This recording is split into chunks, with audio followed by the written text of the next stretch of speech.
गठबंधन परिवार के वही मुद्दे हैं जो आम जनता के मुद्दे हैं। हमारा कोई भी मुद्दा ऊपर से थोपा हुआ नहीं है।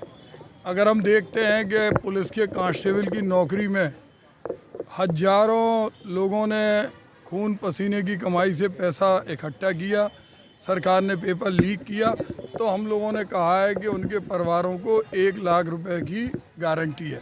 हमने ये भी कहा कि जब किसानों के सामने कीले गाड़े गए, सीमेंटेड ब्लॉक लगाई गई, वो कुछ नहीं कह रहे थे, वो कह रहे थे स्वामीनाथन की रिपोर्ट लागू हो। हम लोगों ने गारंटी दी कि कर्जा माफ़ होगा और स्वामीनाथन की रिपोर्ट लागू होगी। हमने ये भी कहा कि मनरेगा के आज किसी भी गांव में मजदूर को काम नहीं मिल रहा, उसे 400 रुपये मिनिमम मिलेंगे। इस बात के लिए भी हम लोग संकल्पित हैं कि एक गरीब घर की महिला जिसको कभी 2 किलो आटा 3 किलो चावल के नाम पर फोटुएँ थमाई जाती हैं, उसको स्वावलंबन से जीवन जीने देंगे और उस महिला को 1 लाख रुपए प्रति वर्ष मिलेगा। जातिगत आधार पर जो जातियाँ भारी संख्या में हैं, जिनकी गिनती होना चाहिए, वो भी गठबंधन की एक गारंटी है। हमारी सबसे बड़ी गारंटी यही है कि बुंदेलखंड में हर 10 घर में 9 घर में बेरोजगार युवा बैठा है और 10वां जो युवा बेरोजगार नहीं है वो सड़कों पे चक्कर काट रहा है। किसकी जिम्मेदारी है? 37 बत्तियां हैं भारतीय जनता पार्टी के पास, हर जगह साएं साएं करती हुई गाड़ियां निकल जाती, लेकिन जब प्यास से गर्मी में कोई तरसता है, बिजली के अभाव में जब कोई इमरजेंसी में मरीज परेशान होता है, उस समय हमारे सांसद जी कभी अधिकारी को फ़ोन नहीं करते।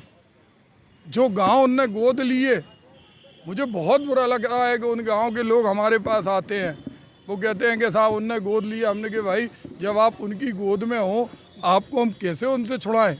उनका कहना है हम लोग उनकी गोद से उतर गए। तो वो 1798 गाँव की क्या स्थिति होगी ये आपने देखा होगा। भाजपा विरासत कानून को बड़ा मुद्दा बना रही है। उनका ये कहना है कि कांग्रेस और गठबंधन अगर सत्ता में आती है तो विरासत कानून को लागू करें। बिल्कुल बिल्कुल। कम्युनिटीज़ के लोग खासतौर से आप भी एक ऐसी कम्युनिटी है, देखिए वो मुद्दे, जिन मुद्दों से जनता का कुछ लेना देना नहीं है, उन्हें मुद्दा लेना था तो जय सहाय का लेते, जो क्रिकेट की बॉल नहीं खेल सकते। मैं दावा करता हूं अगर वो 1 ओवर रबड़ की बॉल से क्रिकेट खेल के दिखा दें जैसा है, तो मैं मान जाऊंगा कि उनको विरासत का मुद्दा सही है। खुद विरासत हो, घमंड है, घमंड है। रावण को भी यही घमंड था, कंस को भी ये घमंड था।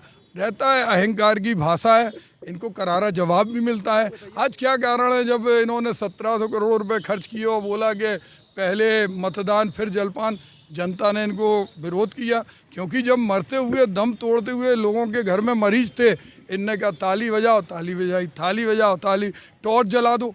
पूरी दुनिया में हंसी उड़ी। लोग सोचते थे, क्योंकि लोग इन पर भरोसा करते थे। आज बाबा खड़क सिंह की कहानी किसने नहीं सुनी?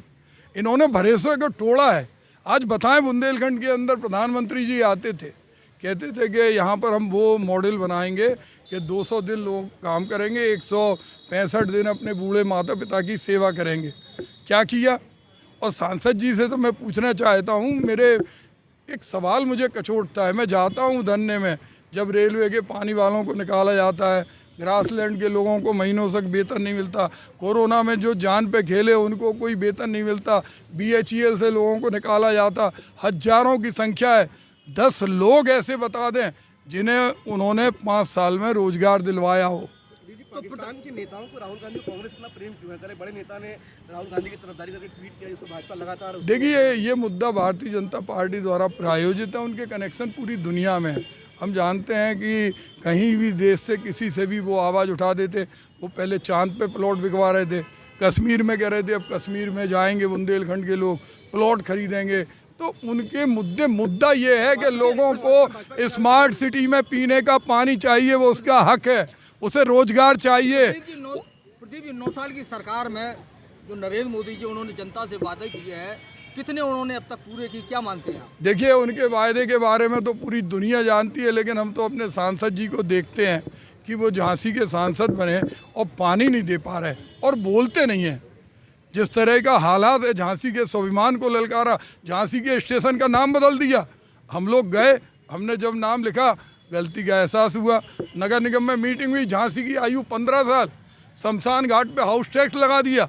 तो हर बार ये झांसी की अस्मिता को ललकार रहे हैं। अभी 5 साल है, उससे पानी समस्या दूर क्यों नहीं कर पाओ सर? उस समय हम लोगों ने झांसी जोन के अंदर जो पानी के लिए कार्य किया, मैं समझता हूँ कभी हो नहीं सकता ऐसा। 47,000 कुएँ जो तालाब के बने हुए हैं बुंदेलखंड पैकेज के, वो मेरे ही कार्यकाल के हैं। पानी से वो टैंकर में भरे जा रहे नहीं, वो कौन से टैंकर में भरे मैं नहीं समझता, लेकिन मैं ऐसा गांव वाले हर दिन वही ताकत है। आज जो हजारों की संख्या में गांव वाले आए जिनके खेत के अंदर कुएं, उन्होंने कहा कि आपने पानी देने का काम किया, इन्होंने पानी छीनने का काम किया। मेहरौनी से लेके सागर तक रेल लाइन हमने स्वीकृत कराई, इनने उड़ा दी। इन्होंने रेल नीर उद्योग ललितपुर में स्वीकृत था, मध्य प्रदेश में चला गया। सैदपुर के अंदर सेंट्रल एग्रीकल्चर यूनिवर्सिटी का कॉलेज बनना था, आज वहाँ कोई फार्मा की कंपनी 1 रुपये किराए पे जा रही। तो इन्होंने पानी भी नहीं दिया, बिजली भी नहीं दी। हमने तो मुकदमे सहे, पानी हो बिजली हो। और तो और संत रविदास से इनकी क्या दुश्मनी है? अहिरवार समाज के कमज़ोर गरीब लोग अगर संत रविदास की प्रतिमा लगवाने की बात करते हैं, मान जाते हैं, फिर उनके ऊपर मुकदमा क्यों लिखते? हम पे मुकदमा लिखा, 2 और लिख दो, कोई समस्या नहीं। लेकिन उन गरीब अहिरवार समाज के महिला और पुरुषों पे मुकदमा क्यों लिखा? साहू समाज के लोग जब प्रेमनगर क्षेत्र में किसी अपने परिजन की मृत्यु की बात करते हैं तो थाने लूटने का मुकदमा लिख गया। तो ये जो माहौल है, ये माहौल कहीं ना कहीं बताता है कि बाबा साहब भीमराव अंबेडकर के संविधान के हिसाब से किसी भी आदमी को समानता से जीने का हक नहीं मिल रहा है।